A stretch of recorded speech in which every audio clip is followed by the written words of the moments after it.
Welcome back to Nostalgianomics. Today is the Q&A answer video. So for everyone who took the time to leave a question on the Q&A question video on Monday, I printed them all out. I have not proofread them. I am not going to take any of the questions out. And we're just going to work our way from the bottom all the way to the top and answer everyone's questions. Now, before we get into that, I do want to say, I'm sure there's going to be a lot of investment questions in here. For any investment questions, I'm just going to answer them as what I see or what I would do.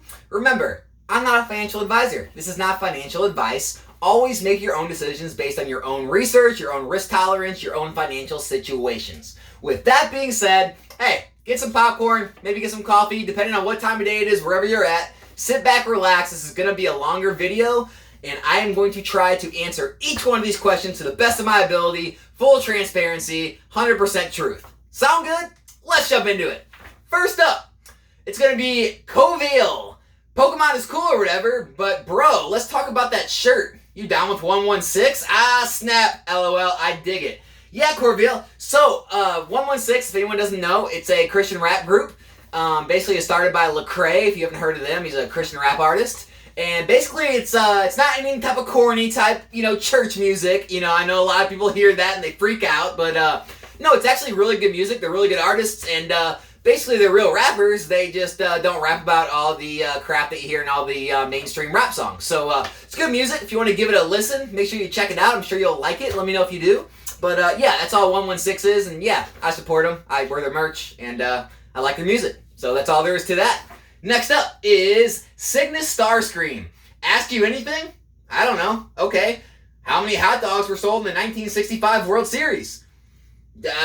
6,969. There was 69 hot dogs sold in the 1965 World Series. That is a fact. So, you're welcome. Got you answered there. Clown Effect. Oh, here we go. Clown Effect's question is, are your balls big enough for a kilt? My balls are too big for a kilt, Clown Effect. You know that. What kind of question is that? Roy asks, thoughts on Lost Origins? Right? I mean, kind of like Astral Radiance was. I do want to say, I think we're moving a little too fast, okay? Pokemon Go is literally just released like less than a week ago. Why don't we just cool the engines for a little bit, okay? We got a couple months before, Lost Origins is released. Let's just settle down and enjoy Pokemon Go, enjoy the openings, maybe open some for ourselves, collect that set, and stop getting ahead of ourselves and constantly looking for the future, for like the grass is always greener on the other side. Let's just sit back and enjoy Pokemon Go, right? Next up is Nick Henning. I feel like there's a little bit of an overlap between investors who invest in Pokemon and who invest in crypto. Why are there no shops that allow you to buy sealed for crypto? Do you want to go into business with me? So, Nick, I think the reason is because it's unregulated, right?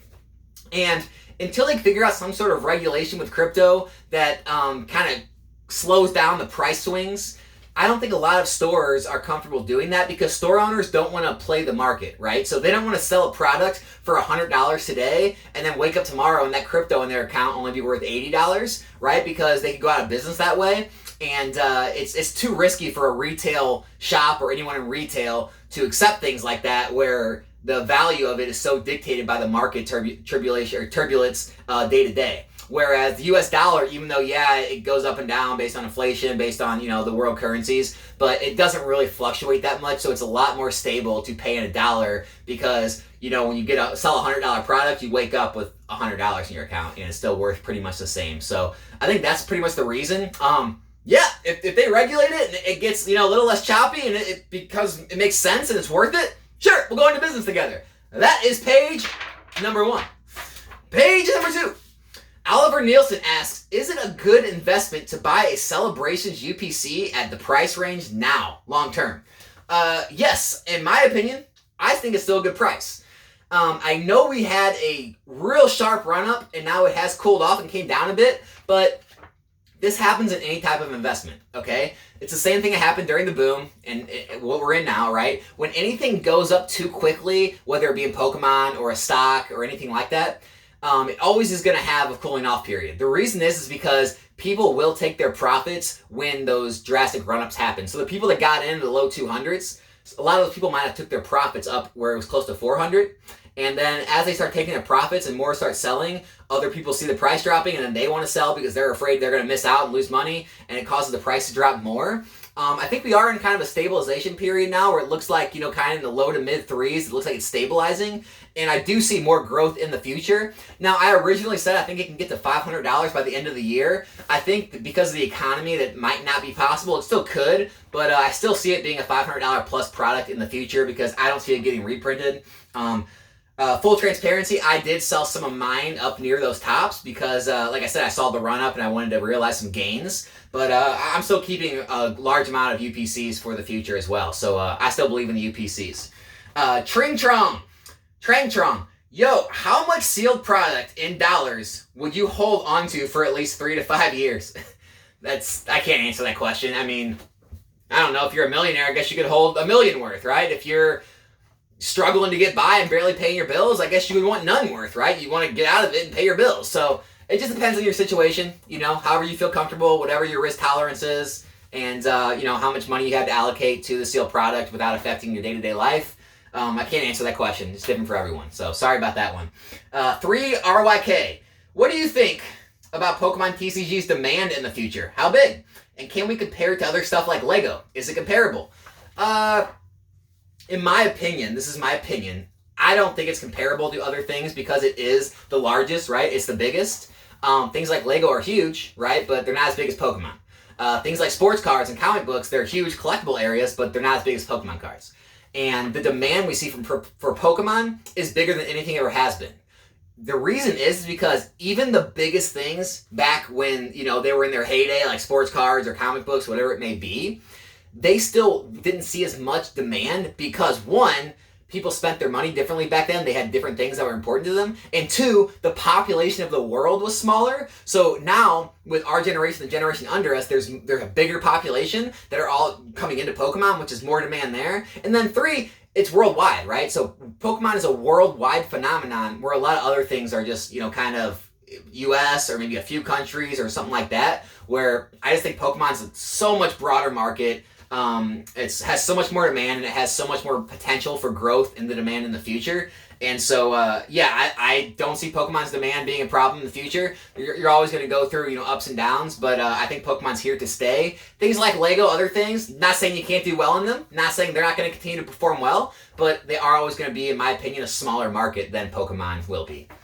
Next up is going to be Brian Santamaria. What is your all-time favorite Pokemon set if you had to pick just one? I can't do that. I'm just going to cop out and say first edition base set. Just because when I close my eyes and the first thing that comes to mind would be base set cards. Would be the Charizard, the Blastoise, the Venusaur, things like that. It's because that's what I grew up with. That's all the nostalgia to me. I've probably opened more base set packs than anything else I've ever opened. Evolutions is probably a close second, but base jungle and fossil will always hold that near and dear to my heart because that's what I grew up with. That's what I collected as a kid. That's what all my memories are tied to. And so, I would say first edition base set. Even though, I didn't have first edition base set where I lived in Missouri. I had unlimited and some shadowless. I'm just going to say first edition because, I'd rather have first edition cards over unlimiteds. But, I'm just going to cop out and say that. There's a lot of great sets, though. But if I had to pick just one, I would say first edition base set. Just for the nostalgia alone. That's it. Next up is going to be Oliver Nielsen again. What is the better investment for Evolving Skies, ETBs or booster boxes, and why? Okay, so it depends on what price point you're getting into them. When I made a video about how I was investing in Evolving Skies ETBs, it was because the booster boxes at the time had already risen to about 140 plus a booster box, and the ETBs were still at $40, retail. And so at that point, I said, well, it looks like the ETBs are a better investment at this price range.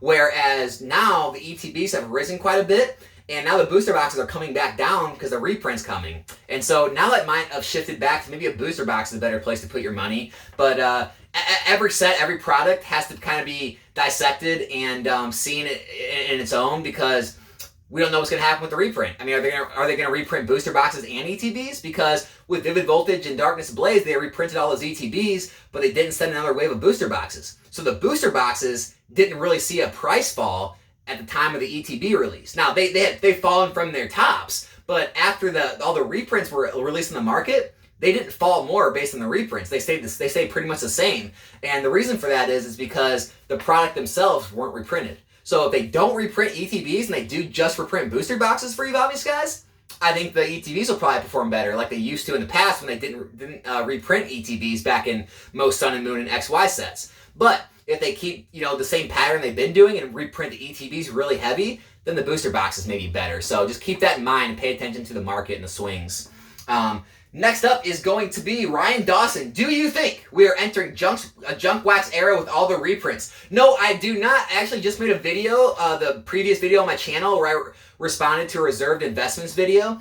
No, I don't. I think there's going to be a lot of very cheap, if worth anything cards, sort of like energies, commons, uncommons, rares, holo rares, even maybe a lot of the V cards. But no, I think the top tier rarity in the sets are still going to be worth money, and because of that, there's going to be that chase factor to pull them, meaning product is going to continuously get opened, which means the product will get more scarce, meaning the sealed product will be worth more money in the future, and I think the chase cards will still be worth money in the future because of how hard they are to pull. The rarity factor, and then the print runs still aren't perfect all the time, so getting 10s isn't always as easy in every set, and so just the chase factor of the card itself and the 10 will keep the prices of those chase cards high, like the alt arts and secret rares, which in turn will keep the sealed product higher and keep getting opened, which continuously raises the value of sealed product over time. So no, I don't think we're in a junk wax era. I think we are just seeing a ton of product printed to meet the amount of demand that's out there. I don't think people fully understand the amount of demand that's there, and that's why all this product is being printed, to meet that demand. Next up is going to be, okay, this is a long one. Alex Dentino. Question is pertaining to your unlimited PSA 10 versus first edition PSA 9 video. Your take appears to be that the scarcity of PSA 10s outweighs the first edition stamp. However, the logic was seemingly disproved by your prior first edition PSA 10 versus PSA 9 video. Could it instead be the pre-boom people only want to collect first edition, whereas now people value both? If so, the data would still be accurate, but not necessarily a good indicator of future growth. Thoughts? Yeah, this is called speculation, right? I showed the data of both, and now it's up to you, everyone out there, to speculate in their own ways. If you see this, not being a good indicator of how things are going to perform in the future, then you simply, put your money and speculate on the opposite, right? If people think that this is a good indicator of how things are going to continue to perform, well, then they speculate the opposite way. They buy the, unlimited 10s instead of the first edition 9s, right? And so, those videos were more just to show the data. It wasn't to push you in any direction. I just wanted you to show you what's out there, because a lot of people really don't take the time to sit down and do that research. And so, no, I don't think, I'm not going to say either way is going to happen, right? Because what I thought back in the day, when I was investing in PSA cards, back when I was getting into Pokemon, they used to be, PSA 10 Unlimited and first edition PSA 9s used to be relatively the same price with a lot of cards. And I took the first edition PSA 9 route. I did great because of everything went to the moon, but I would have did better in Unlimited 10. So I was actually wrong. I was as surprised as a lot of people were to see that. And so, no, going forward, I still would think first editions would do better, but hey, I could be wrong. Maybe people just really love that 10. Maybe people really are just chasing that grade over the rarity of the stamp. I'm not sure. That's for you to decide, and you can speculate as you see fit. 3RYK again. Another question. Can we see Evolving Skies performing like Team Up in Sun and Moon era in the future? Yes and no. Team Up's a lot different story. It didn't really have big reprints. It was already short printed and got bought up pretty quickly. Price rise pretty quick on those. It was also during the boom, so Pokemon was really trying to just pump out anything they could and didn't have a lot of time to spend on Team Up. That's kind of the difference in Evolving Skies, is it's getting a reprint. It's continuously getting reprints. There's going to be a lot more of it out there, and we are in a down market, meaning it's not going to get bought up as fast. So, yes, Evolving Skies is probably going to be one of the best performing sets, if not the best performing, out of Sword and Shield. But, no, I don't think it's going to get to $700 a box as fast as Team Up did. Now, could it in the future? Yeah, but in 2 to 3 years like Team Up did, I don't see that happening. And so, it's a yes and no on that. I still think it's a good product, but no, I don't see it performing as good as Team Up in the same time frame. Will Zimu, do you think Cosmic Clip packs are good pickup right now? Not especially, no. the packs are just so, they're everywhere right now because of the RCSV boxes and because they were in some other collection boxes or tins, I think. And so they're pretty plentiful. And so it's harder to move them, and people don't value the packs as highly as they value the booster box, right? This is one of those situations where the actual sealed product holds the higher value because of the scarcity, and it's not really based off the cards or the packs inside, like I've talked about before. And so just having 36 loose packs of Cosmic Eclipse right now is going to be nowhere near what a booster box is going to cost now or in the future. And so not saying you can't do good on them, not saying they can't go up, but I think there's better places to put your money. And for me, myself, I'm not speculating on them. You could, though. If the singles in that set really do well and the booster box prices really rise, yeah, I think the packs can follow them to an extent. So, yeah, they could go up. Next page. Next up is going to be Versalines. What do you think about investing in Japanese products? Look, there's a lot of things I know about Pokemon. Japanese is not one of the things I really follow. That's why I don't really cover it on this channel. So I don't want to talk about something I'm not very well versed in. So I'm not going to cover the Japanese questions in this video. I am sorry. Next up, Oliver Nielsen again. Is Hidden Fates ETB price too high to invest in right now? No. Obviously you missed out on the big run up, from 50 to 150. But I think all the reprints are done on that. I don't think we're going to see more. So I don't see the price really falling too much more from this time forward. There's going to be less and less ETBs each day as they're opened, and so I do see them rising in the future as the cards age and the set ages and they rise in price. But are there better places to put your money? Sure. Do I see it as if you buy it today, are you going to lose a lot of value possibly?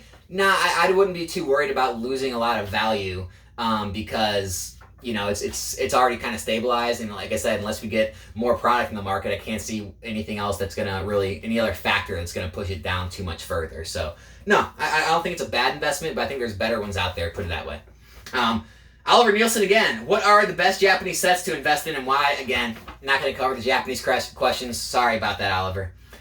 Vintage Archive, do you think Celebrations will get a reprint, or do you think it is far past the celebration day? No. I don't think it's going to get a reprint. I think Pokemon likes to keep their anniversary sets somewhat limited, somewhat scarce. If we ever did see a reprint, I think it would be ETBs only. I don't think they're going to go back and print all the other stuff. So if they really wanted to throw more Celebrations out, I think it would just be ETBs. Again, just my opinion. I have no inside info. I'm not hooked up with a distributor or anything like that. So that's just my opinion on that.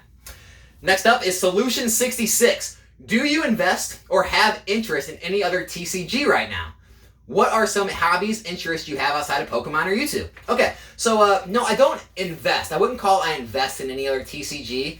I do like Yu-Gi-Oh! I do like Star Wars. I do like Dragon Ball Z. I have all those cards. I like to get the singles or create binder sets and things like that.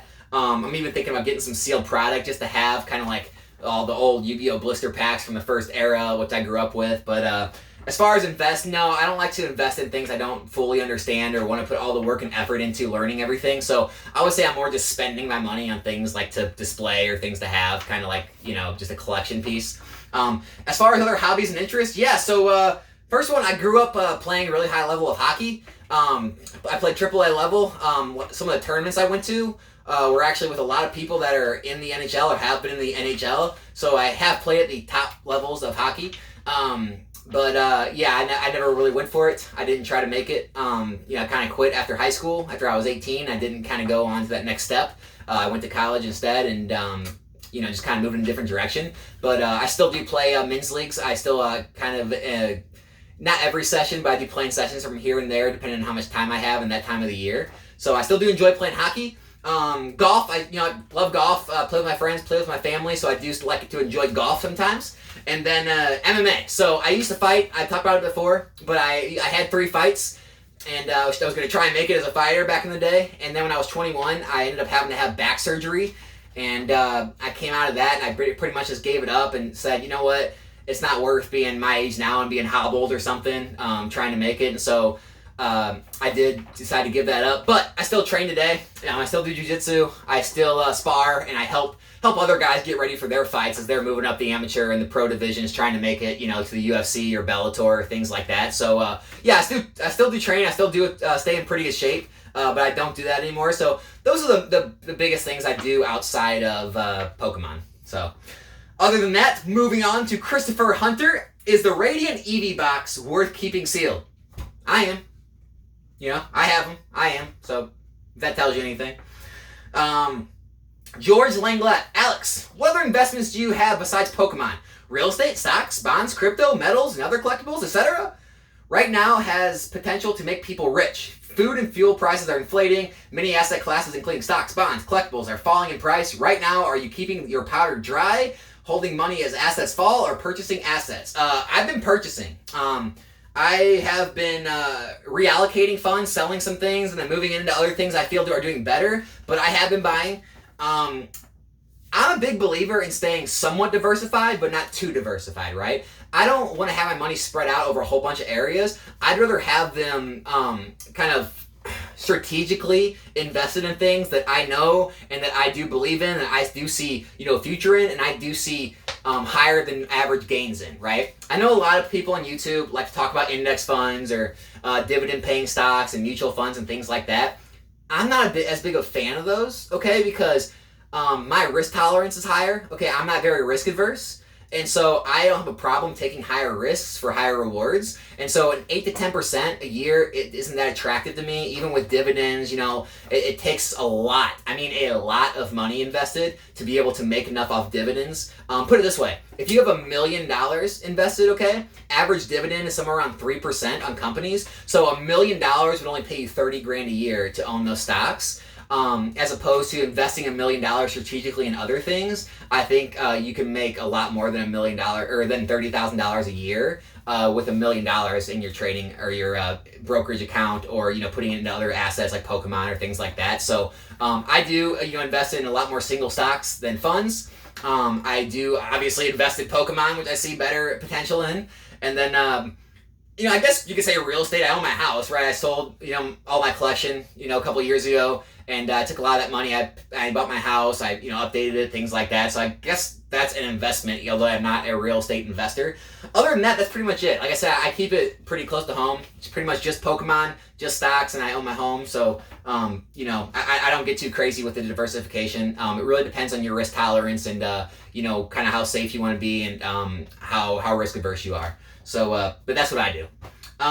Kieran McCurley. What is your thoughts about card addiction and overspending on cards? Okay, so that's going to be something you're going to go to Pokenomics channel and talk to Jake about that. I don't cover that stuff here. One, I don't think I'm qualified to. I'm not a therapist, right? It's never been a problem in my life, so I've never had to go through that. And I just don't, I don't get caught up in much of the mushy stuff here, right? I don't get too much in the emotional side of things here. I think Jake covers that really well on his channel, so you can go check out Pokenomics for those types of videos. But my thoughts on it, if it's a problem, hey, cut it out, move on, do some other stuff. Stop making it such a big part of your life. But I don't know anyone personally that's too big of a problem, and that's why I just I don't really spend too much time on it, right? If it is, hey, seek help, talk to your friends, talk to your family, and try to make it more of a normal part of your life instead of taking over your life. Is all I can really say, right? And that's with anything, right? With anything, if anything becomes too big of a part of your life, that's not healthy, and you can always, it's never too late to change those things, right? Next up, Blazer OP. What are your thoughts on UPC losing value recently? It was about hit 400 a few weeks ago, and now it's down to around 325. Are people losing interest? No, it's like I talked about before. Anytime anything spikes too drastically, it could be a stock, it could be a Pokemon item, it's always going to have some pullback, and the reason is because people, they don't have diamond hands, right? When things go up like that fast, people take their profits. So people who held since the low 200s, and now it's almost at 400, they've almost doubled their money. A lot of people like to take profits at that point. Me, myself, I took some profits. I full transparency, I sold some of my UPCs up there. Now, I did hold on to some as well for the long term, but I wanted to lock in some gains. And, so you're always expected to pull back after things go up too fast, too high, too fast. I think it is stabilizing now, though. I think in that low threes, mid three range is starting to stabilize. And I think we will see more growth in the future. I still do see those being $500 UPC plus in the future. I did say probably by the end of this year, but that was before the big economic slowdown, so it might be a little longer, but I still do hold my opinion on those for the future. I don't think people are losing interest in that product or the gold Charizard or things. I think it's just regular fluctuation of products. That's all it is. Next up is, that was it. We're down to another page. All right. North Bar Gaming. Do you think prices are going to drop with the recession? And if so, for how long and how low? Yes and no, right? Certain areas will, certain areas may not, right? So, you know, I think there's a lot of singles that have dropped. Some of the newer items have dropped, but a lot of those have been because of reprints or news of reprints. So I don't know if those have really dropped because of the recession or more of just reprints or, you know, fear of reprints. Yeah, I mean, I think some items might not see much of any drop. Other items might see a more drastic drop. But I think on majority, at least the majority of what I'm holding, a majority of what I'm seeing, it's actually holding up pretty well, where it's not really going up, but it's not going down too much. And it's holding up better than a lot of the stock market is, which I like to see. And so, yeah, could it go down? Could the recession get worse? Of course. But, you know, could it, you know, perform better than the stock market and go down less and then recover with the stock market when it comes back and the economy starts growing again? Yeah, that could happen too. So, no, look, everyone knows me. I'm pretty bullish. I'm pretty optimistic. I don't see anything personally that makes me too bearish or thinking everything is going to be doom and gloom. Until I do, I'm not going to say the other way. It is who I am, right? Let me check the time on this. All right, we're at 25 minutes. That's okay. That's okay. We're gonna keep soldiering on. I'm almost halfway through. Hope you're still with me. Hope you're enjoying. All right, we're having a good time here. Next up, Jimmy Hellman. Hi, Jimmy from Sweden. From Sweden, what's up, man? I know you like to talk about the low risk investments, which you've been successful in. I like the lower risk side of the market as well, but also like to take risks. We only live once. My question is, do you see any high risk, high reward investments in the current market? Thanks in advance for the great channel and great topics. Yeah, Jimmy, so the best way to take risks, in my opinion, is to go after the single market, right? It's going to be to try and find mint singles, try to find graded cards that are 9s or 9.5s that look really mint, crack them, and try to get those 10s, right? Because a lot of the times, if you find the right cards, the 10s can have 8, 9, 10x, you know, plus compared to their 9 counterparts. And so you can make 8, 9, 10 times plus your money when you're, you know, buying those singles or buying those 9.5 slabs and then grading them into 10s, just because the 10 in certain cards are so scarce that there's such a higher price that's put on them. And so, yeah, I mean, whenever I want to speculate, I always try looking for mint singles or, you know, cards that can crack out and cross grade or just try to upgrade.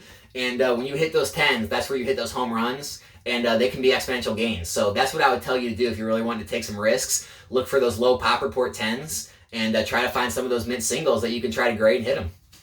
Next up is going to be another Oliver Nielsen question. Is the Evolving Skies the best set to buy a lot of before it is out of print? If no, why? The best set to buy before out of print. I mean, I think it is probably going to go down as the best set in Sword and Shield era. The best set to buy, though, meaning is it the best investment? I don't know. Could be. It could be the best sealed product to buy right now. I'm really not sure. You know, there's a lot out there. There's a lot of new sets that are going to be coming out. There's a lot of, you know, more scarce items that might rise more in the future because of their scarcity. I'm not sure. It very well could be the best buy in this era, especially if the reprint comes and the prices drop. At $140, $150 a box, I don't believe it is right now. If it does have a reprint and drop really low, kind of like, you know, where Astral Radiance or something is, yeah, it could very well be. Okay, so take that for what you will. Next up, iMix Master. Hey Alex, happy 4th. What are your top 3 sets from the Sun and Moon generation? Top 3 sets are going to be, I think everyone's top set is Hidden Fates, except mine's actually Shining Legends, just because I love the Shining cards so much, and I love the Mewtwo, and all those, I just love the difference in those, because it hasn't been anything else like those since the Shinings back in, you know, Neo, and so I like that a lot. And so for me, I'm sure a lot of people don't really like that set the most, but for me it's Shining Legends, and then obviously Hidden Fates, and then I think Team Up probably is my third, just because, you know, it's the first set with the tag team cards, and it's got a lot of cool Pokemon in it, and I really like Team Up, so I would say those are my top 3. Next up is going to be HL. How would you rank all the sets in Sun and Moon era from best to worst? What about for Sword and Shield? I can't even do that. I can't even remember all the sets in both of those right off the top of my head. To really do that, but I would say those 3 for Sun and Moon, and Sword and Shield, I would probably say Evolving Skies, Celebrations, and I like Pokemon Go so far, but maybe Pokemon Go, maybe Chilling Reign, something like that would be my top 3. But I can't sit here and think of every single set. It'd take me, ton of time to sit there and go through every single set and try to place them. But those are my top 3 in each generation, so I hope that's enough. Next up is KRGYT. Do you have a way to find obscure products that people might be missing out on? For example, I remember when Face Collide building battle boxes were like $20-25, and then quickly jumped to $50 once people discovered them. Unfortunately, no, I don't have a lot of inside tracks. I don't know anyone at Pokemon, and I don't have distribution. So I'm not your guy for that. I don't have inside tracks. I find them just like everyone else when I just find things that are undervalued. But no, sorry KRG. I wish I could help you out, man. Michael Wolf, do you think the higher tier modern singles are worth buying with all the reprints that have been happening? So yes and no. They're definitely not worth buying out of the gate when everything's inflated. And even, if they are rising before reprints, I don't know. But there are times to buy them, right? Because I think the rarity of the chase cards and some of them, the difficulty to get the 10s in can make them valuable in the future because they're just so hard to get. And but there's always a time to get in, right? There's always that time where things stabilize and they fall in and they're not really falling too much more and you kind of get in before the rise. And that's why it really pays to really stay in tune with the markets and realize when the reprints are coming and really watch the singles market and how the prices are moving. But I think there is a time to buy a lot of those cards. I just can't tell you exactly when, right? You could buy them at one point and it could be a terrible idea. It might take a while to get back to even. You could also buy them at another point and you could be immediately up on your money within a month. It's all playing that game. It's that speculation game, and it just really depends on how much risk tolerance you have, right? And how long you want to wait, and how much you believe in the card. That's what it comes down to. Next up is last one. Last one on this sheet. Sorry, J Loading. As a college student, do you think it is wise to put 25% of your net worth in sealed products and slabs, resale potential, and trading up? This really comes down to people's risk tolerances. I'm sure like 99% of the Pokemon YouTubers would say no. I'm on that opposite end. I'm not like a safety guy. Everyone always wants to talk about safety, put your money in index funds, put your money in mutual funds, stay safe. I'm not a safety guy, right? I mean, I've been that way my whole life.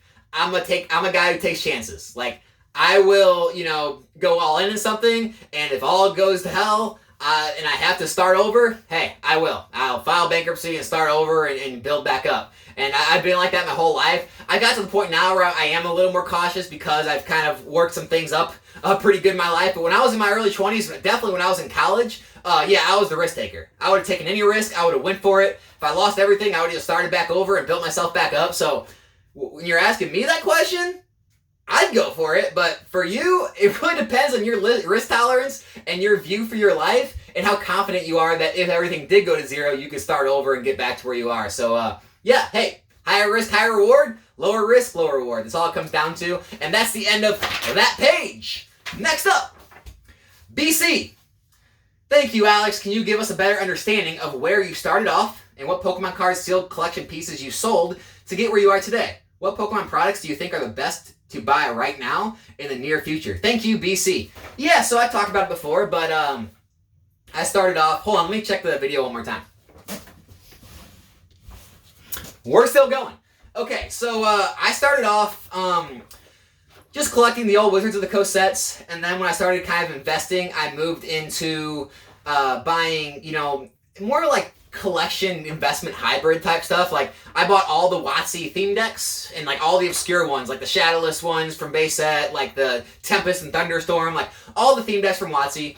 I bought a lot of the first generation booster boxes. So first edition, everything but base set. So Jungle Fossil, Team Rocket, Gym Challenge, Gym Heroes, then base 2, which didn't have first edition, base set unlimited I had, and I had multiples of some of those. And, some Neo and stuff like that. So, it was a lot of WotC sealed product. And then it was also some kind of, I guess more scarce product. Like I had like a demo pack and I had some blister packs and like black triangle packs, if anyone knows what those are. So, kind of a little bit of everything WotC sealed. And I also had a whole bunch of WotC 9s and 10s, mostly all first editions from Gen 1.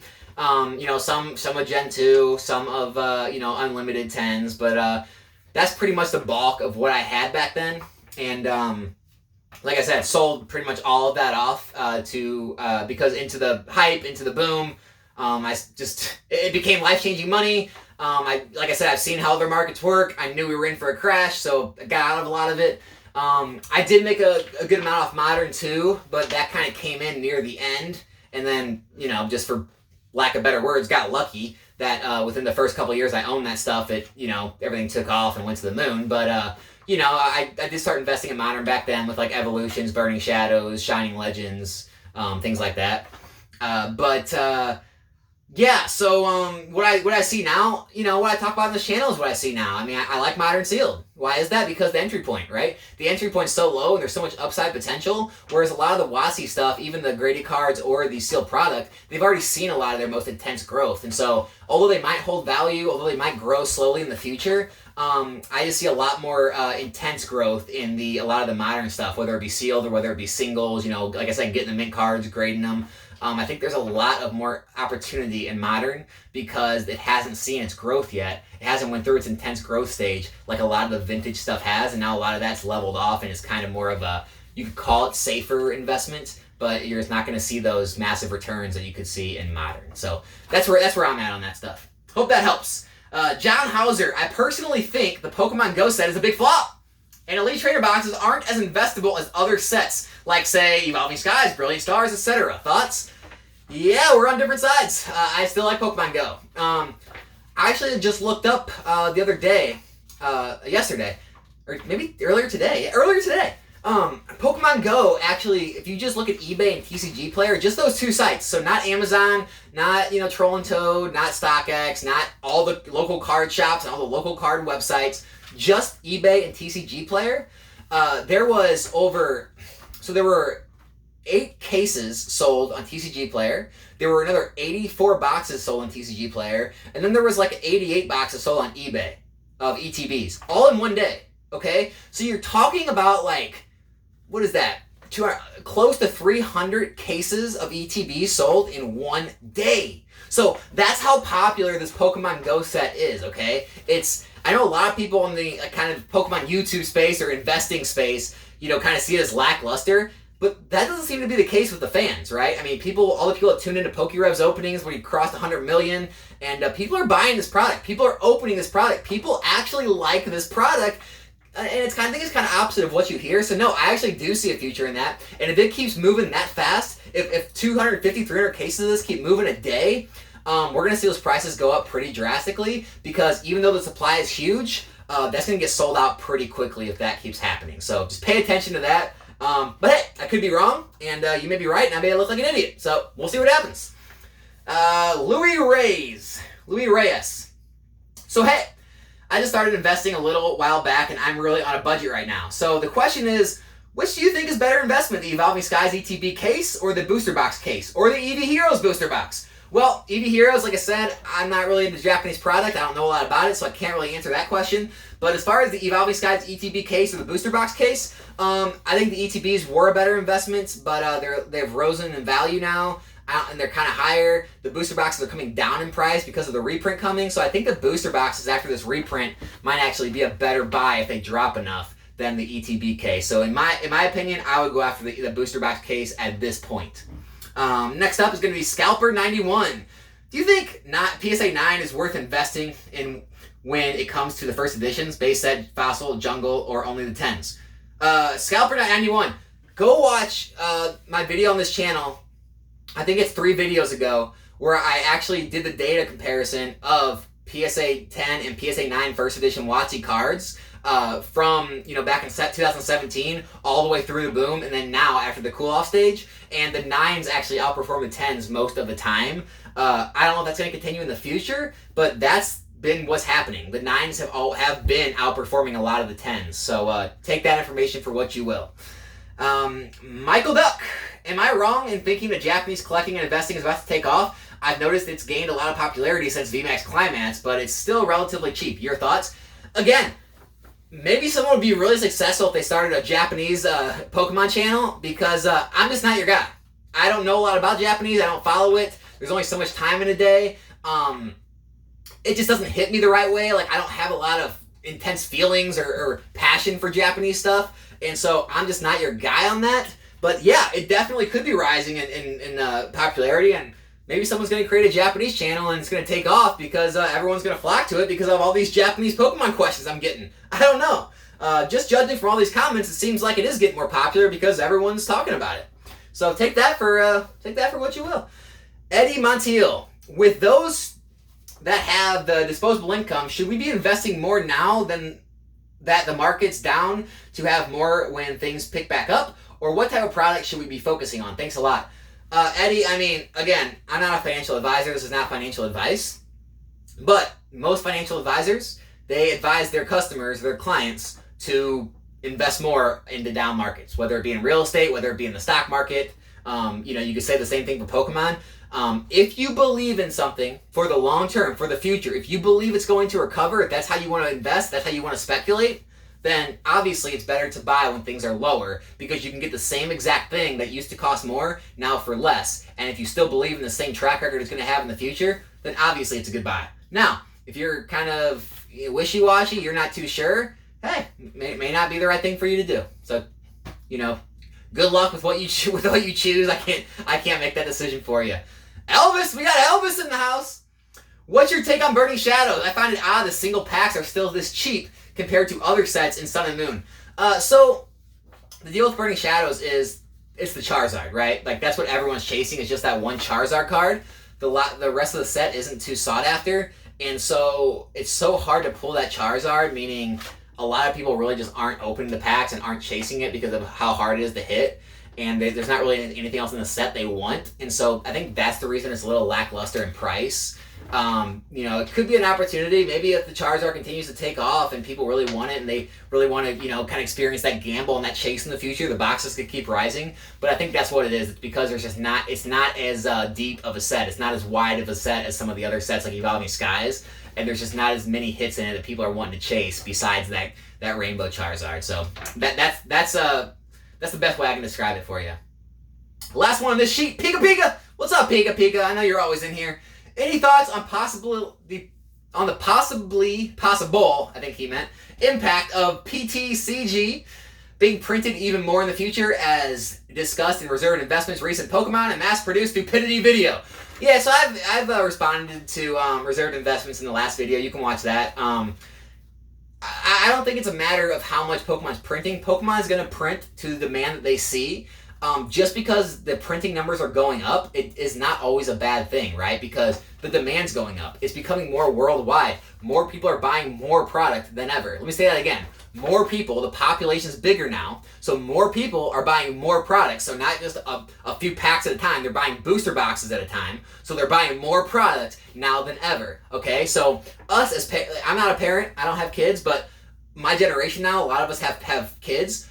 We spend our money a lot differently than our parents did on us, right? So we, I don't want to say like our generation treats their kids better, but we're definitely easier on them. We definitely buy them, I would say, more things. We spend more of our disposable income on our kids. And, a lot more money of that is spent on things like Pokemon cards now than when we were growing up and our parents, it was more of just, here are a couple packs, right? Where now it's like, hey, let's open a whole booster box or a couple ETBs or a bunch of these collection boxes. And so much more product is being eaten up now than ever. Now, that does mean the bulk may go down in price, but the hits are still so rare now that I think the hits are still going to be okay in the future because of their rarity and their hardness to pull. And so, no, I don't think we're reaching a point where anyone needs to panic. I know Sean, Reserved Investments, feels that way, but I don't. And that's the rest of that sheet. We got 2 left. Stay with me, people. 2 left. Let's check the video. 44 minutes and counting. All right, here we go. Let's close this out. iSkilled99. Hey, Nostalgianomics. Thanks for the video as well as your informative uploads. I've got a few questions. Do you think it's better to hold out and buy full cases of the hotter sets, or should I buy a couple booster boxes of each and every set, or just stick to cases in general? You gotta do what's best for you. It goes back to that diversification versus taking higher risks. Look, if you just want to buy a little bit of every set, be better diversified. Yeah, it's going to be a safer route. If you want to try and pick and choose the best sets in the era, you can come out ahead. I can tell you that's what I did in Sun and Moon, and I actually missed out on Team Up, right? I had some Team Up, but nothing near as much as I had of like Shining Legends or Burning Shadows, or even Unified Minds. And so, you could miss out on things, but being diversified is never a bad thing. So, you can go either way on that. I don't think there's a wrong option. You just have to do what's best for you. They keep the condition of the boxes much nicer, I'm sure. I've only grabbed a few single boxes, and some of them have come in rough shape, which I imagine affects the resale value to some extent. So that is one thing. If you buy in sealed cases from reputable sellers that do ship them in other boxes so the case doesn't get beat up and the shipping's good, it can be better. Also, it's why it pays not to just buy the absolute cheapest listing just to get a cheap price on a box. You want to buy a listing that is from a good seller that is going to package it well and that you can see all the sides of the box, so you're making sure you're getting it in good condition. Because that does make a difference. It can affect it 5-10% of the price of what people want to pay you in the future. So a box, it's a $500 box, you may only get in the mid to high fours for it because it's not in mint condition, because collectors want mint. So that's a really very real concern you need to keep in mind. Or just like I said, be ready to take a hit in the future when you go to sell it. Next, unless you can find like a box breaker channel or someone who's just going to open it and wants to pay you full price or close to full price for it, that might happen. But other than that, condition is a big thing in sealed product these days. Noting this, what should one look at as a good price range per box or per case? Also, I know not all of them are equal. Looking at, say, Evolution's VMAX boxes or Arceus figure versus N-Teenth Pikachu box are all good collections worth snagging some up in terms of space, initial cost, and logistics. Again, keeping good condition stored. Same questions, but for tins, as well as I'm guessing boxes are much better because tins get reprinted and the pack contents change. You cannot even see them. Thanks for your time, dude. Yeah, so basically this question is all about buying different sealed products and keeping them. Everything's different. And I hate to just give kind of blanket statements like that, but every single product's going to be different depending on what packs are inside, what set it's tied to, the print runs on it, how scarce it is. I mean, look at those Evolutions VMAX boxes, right? So they're going for like almost $300, like almost $100 a piece for the set. So almost $300 for the set. And that's crazy, right? I mean, they're performing better than most all the collection boxes from this era. And so there's no really one size fits all. That's why it's called speculation. But for me, I like to always buy in forms of cases because I like to buy enough supply of each product that I move into because, again, I'm not a big diversification guy. I like to kind of move strategically into parts where I see the biggest opportunity, buy a lot of it, and that way when it does perform, I can sell a lot of it and get my gains, and that way everything I have left can be 100% paid for, and it's basically zero risk to me at that point. That way it's just growing, going up or down, but I don't really care because I have none of my own money still invested in it. I've already taken it all out in the profits I took from the rest of the product. So I always like to buy a good large amount of one product as opposed to a little bit of a bunch of products, if that makes sense. So that's what I do, but you have to do what's more comfortable for you. And as I said before, condition means everything. If you do get boxes that are in worse condition, you are going to have to be prepared to take some less for it if you want to sell it. Next up, Losty. What's up, man? Thoughts about Danny Phantom only pulling roughly 6 alt-arts from 30 plus booster box openings, and are these cards undervalued considering how extremely rare they are to pull? I don't know if they're undervalued because of some of these prices like the, Moon Umbreon. But I think they're definitely going to be valuable in the future. And this goes to that Junk Wax era comment. These things are so rare and so hard to pull that's why they're going to be sought after, right? And on top of that, the print quality isn't always perfect. So the 10s aren't going to be the easiest thing in the world to get all the time. And so that alone is what's going to keep those cards valuable and what's going to keep the sealed product valuable for people to want to open and chase in the future. And so, I think some are undervalued. I think some are properly valued. Some are maybe a little overvalued. But I think if you get in at the right price on those things, they can be some really good plays in the future, in my opinion. Jose Monroe, do master sets? My question. Should I purchase the alt arts I'm missing from Battle Styles, Chilling, Evo, or should I wait? I most definitely want to get a deal on those cards. Can we expect for the value of the alt art Urishifu cards, for example, to drop, or the Galarian Birds? Yes, I would say, again, that's just my opinion, but I would say yes. I think as the reprints come, more gets opened, more of the singles will hit the market, and the prices should drop. So yeah, I mean, any set that has reprints coming is going to drop. Battle Styles, Chilling Reign, the sets that have already had the reprints, if those prices are stabilizing and no longer dropping, they could be buys. I don't pay a lot of attention to those markets right now. But yeah, just keep an eye on when things start to stabilize and they stop dropping and they go kind of stagnant. A lot of times that means it's reached its bottom, and if no more reprints come, then no more supply hits the market, then usually it's a good time to move in. So, again, every situation is different, every set's different, but I always say with the Evolving Skies and the reprint coming, we should definitely see some price drops in the near-term future. Next up, ABC CCC. Hi, I want to know if I buy 10 Japan post stamp boxes, what percentage of those cards will have a 10 if I send a PSA? Because a PSA pop, I see a lot of 10s, but I was wondering what is the percentage of pre-grade? Thanks for the quality content. I can't answer that question. One, I don't really know Japanese product. Two, the grade just depends on whoever's working that day. I mean, you could get 10 10s, you could get no 10s, right? Realistically, I don't know what the realistic amount of 10s you get out of those. Maybe 3 or so out of 10. I don't know. It would just be a guess. So, hey, the only way you know is if you crack them and try them, right? Crack it and try them. Next up, Professor Palm. I got a question. In English and Japanese sealed product, investing different from each other? Or are they different from each other? If so, what makes them different, and is one better than the other? Also, what Japanese sets are you on the lookout for when it comes to the future growth?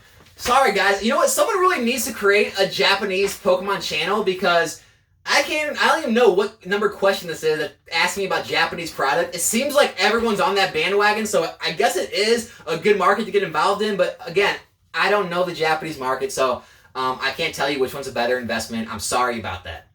Next up, Robert Norin. Question regarding sealed product. How thorough should you be with quality of the box? When buying, example, an Arceus V collection, is the box has some corner edge wear, or maybe crooked flaps, or general bad quality control faults about a box, do you even care? How much will it impact the value of the future not to have a perfect box? Yeah, like I said before, in my experience, somewhere between 5 and 10%.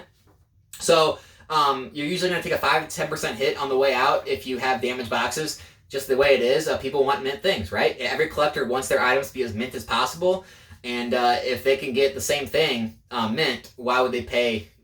Why would they pay you the same amount to have the same exact thing, right? So just be prepared. Usually 5-10% if you're going to take on the hit on the way out.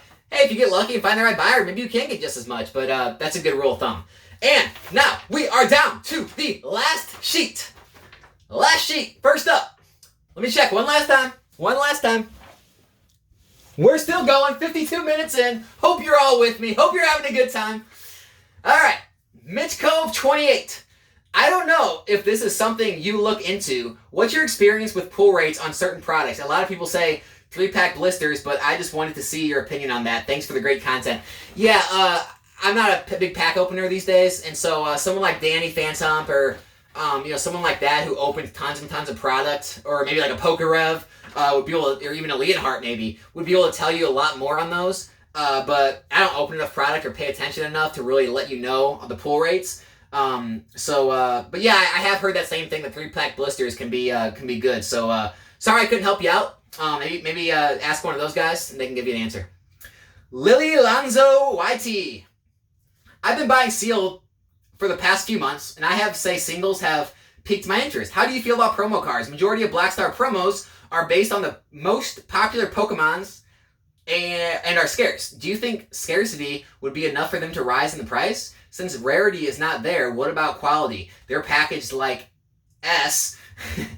Getting those high-tier grades would be more difficult, right? Sorry for the long question. Yeah, so I've actually been tracking some of the XY Black Star promos in that era. And yeah, I think they are performing okay, especially in high grades, because back then the print quality wasn't as good. I think a lot of the print quality in the promos now in Sword and Shield are a little better, so it's easier to get 10s. But yeah, like you said, a lot of times the promos are based on popular Pokemon. A lot of times they're really sought after, and they can perform well in the future. It's all just that, hey, this is all just guesses, right? We're just speculating. That could be a good speculation, though. I think it's going to have a more smaller market than like a set card, just because that's where the majority of the eyes are at. But that doesn't mean there can't be a good opportunity, because the people that want those more obscure things are usually deeper, more serious collectors, and they're willing to pay for the things they want in high grades. So yeah, I think that's a great way to look at the market. I've been doing the same thing with some of those Black Star promos. So good question, and yeah, I agree with you. Andrew Elesion. Hi, my question is, why diversify in 1 to 2 products of a set? Why diversify if 1 to 2 products in a set is ultimately a better or more consistent investment than others? For example, Pokemon Center ETBs are consistently more investable for short term and medium term than other products in a set. So should investors just buy only those instead of diversifying in other product types? Andrew, you might be right in the majority of sets. There are sets, though, where that doesn't always hold true. So yeah, if you just wanted to kind of take a basic rule of thumb and not worry about it too much and just buy those for every set, there's a good chance you're going to do all right? But there are other sets, like where they have specialty kind of products, or there's different collection boxes, like again, the EV VMAX boxes that were released that are, up tons of percent right now. Where the other, I don't even know what set those were released with, but where those sets aren't going to be up that much. So there are definitely one-off items out there that do perform well, but I see what you're saying, and yeah, I think you can do well just taking that basic rule of thumb, taking a lot of the thinking out of it, and just kind of knowing what you're going to do with each new set. So yeah, you can do that. I don't see anything too wrong with that. You might miss out on some things, but also you might outperform some things that other people might thought were going to do better. So yeah, go for it. Next up, Draw Fill Draw. Awesome. Thanks for doing this, Alex. I was wondering if you were ever going to show your own collection, and cards, sealed items from there are your favorites. Thanks. All right, so I get asked this a lot, to show us your whole collection. Guys, I really don't have that great of a collection. I will do it in the future. I will, get a camera and kind of pan through everything, and, I can open the safe up and show you, the higher end stuff I have, but it's nothing like, you've seen from other people. Like, I'm not a Cool Trainer Ryan. I'm not a PokeRev. I'm not a Jake Pokenomics. I'm not a Catch 'em All Collectibles. I don't have these gigantic, $1 million collections like a lot of those guys have. I never even had that much. Like I talked about in a live before. I think at the peak I had somewhere around $500,000, and I ended up selling, a little around 400,000 or so of it, maybe more, probably more of that back then. And so kind of all the cool stuff I had, I sold. All the biggest PSA cards I had, all the best sealed items I had, I sold, because it rose so much in value that for, where I'm at in life, it would have been almost stupid for me not to take the money, because it was basically life-changing money for me. And so, yeah, what I have now is, I can show it off on my videos in the future, but just everyone don't get their hopes up. I don't have $1 million collection, all right? So I just want to get everyone's, kind of give a realization before we go through my collection, because it's not going to be the heaviest hitter you've seen, and I don't think it's going to be that popular of a video, but yeah, we can do it in the future. Michael French, my question is about the Evolution Ultra Premium Collection boxes. What the heck is driving the increase in those prices so fast? Sets of 3 are selling for almost $300. It's insane. I just said that.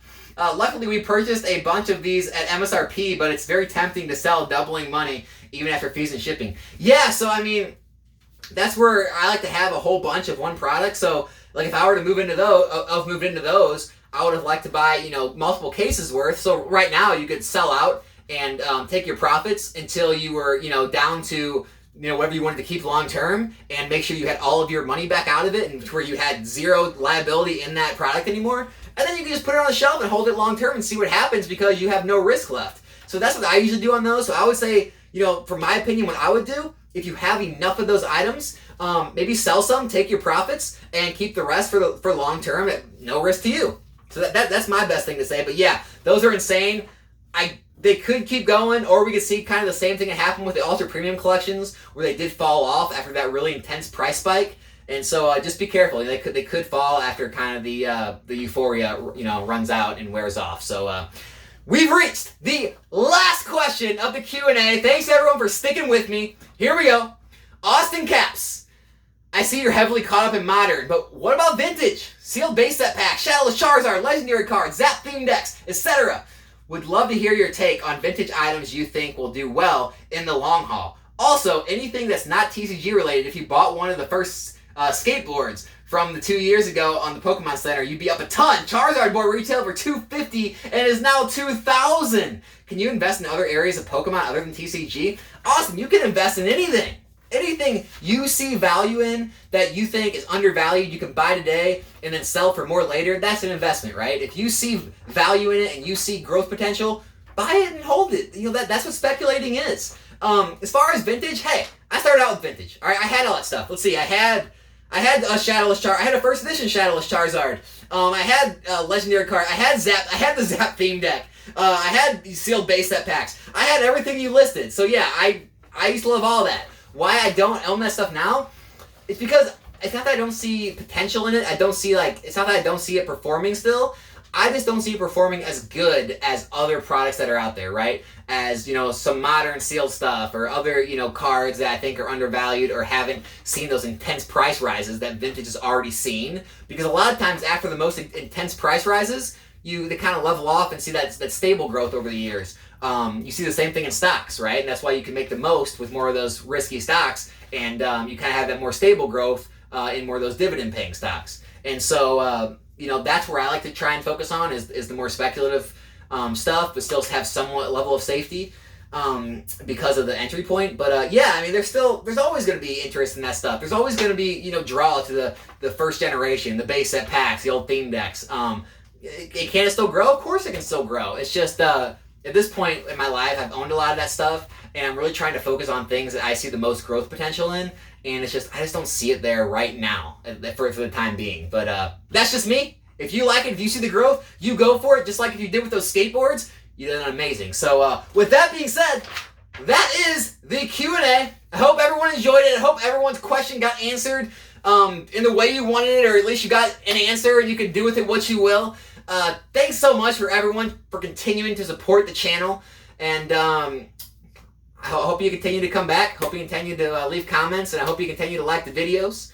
I got nothing more. Answered every question. We're done. Be back here in a new video soon. I'm out.